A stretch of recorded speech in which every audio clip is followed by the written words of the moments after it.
the same quality of service irrespective of where they are, whether it is in metropolitan city or second tier 2 city or tier 3 city or a town, wherever they go.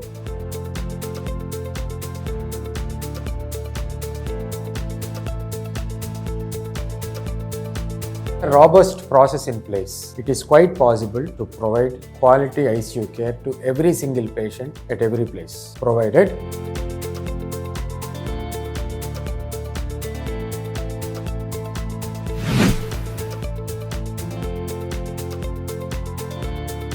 ICU is not a single man's job. We should understand this first. It's a teamwork. And more than a teamwork, it's a process driven. It is process driven. It is like aviation, right? Just compare how the airlines work. It's not people driven. It is actually process driven. You need people, but it is a process which drives people. When the process is correct, everything will work properly. Now, same thing you see, how airlines are able to operate all their flights the same way. It doesn't depend on which pilot is operating which flight or which air hostess is operating or serving on which flight, correct? It's not even on the flight, right? It's the process. So every single step they will be checking, no? Flight engineer will do his job. Ground staff, they do their job. Pilot will do his job. Air hostess will do her job. And there is a back end, the system which operates. They will have back-end checks. You know how many checks they do. They'll have back-end people. If the pilot is sick, there will be another pilot. If the air hostess is not coming, there will be backup teams. Similarly, even for engines for a flight, there will be backup engines available for them, right?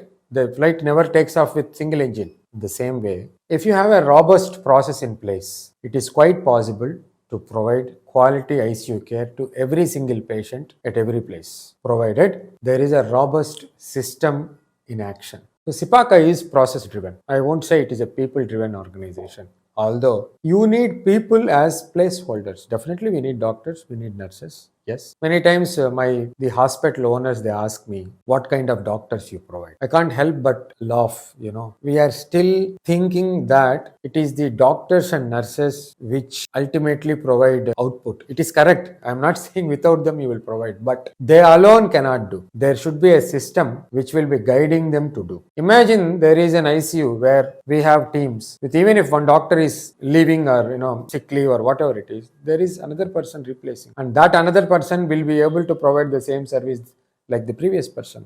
It is not just because he has the talent, experience, skill, but the system will not allow him to do anything other than that. So you have a hierarchy of people who will be supervising each person's work at 3 levels. How the decisions are being made, how they are managing, even at the level of each patient and the shift changes, whether the work is happening properly or not, and whether they are making their decisions properly or not. Imagine you have prospective checks, also retrospective checks. If that is there, then the system will work properly. People are required, but people are just placeholders. That is how one can provide the same service. Same scenario. How can the so-called American-based companies with their burgers and pizzas, you take KFC, you take Domino's, you take Uber car service, you take Ola, you take McDonald's, you take Domino's Pizza or Pizza Hut, Starbucks, Cafe Day, how they are able to provide the same quality of service irrespective of where they are, whether it is in metropolitan city or second tier 2 city or tier 3 city or a town, wherever they go, they provide the same service, right?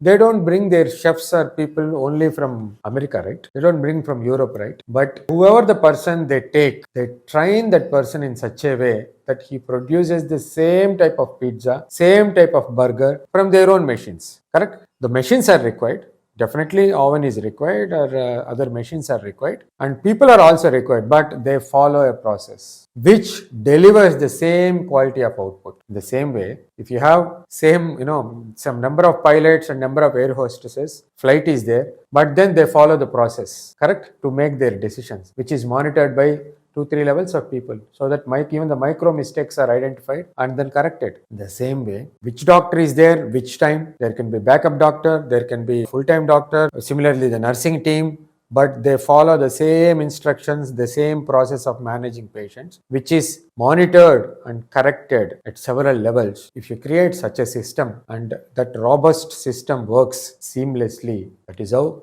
one can produce the results of patient care or patient service outputs the same level at different units or different places. That is what is called standardization of service.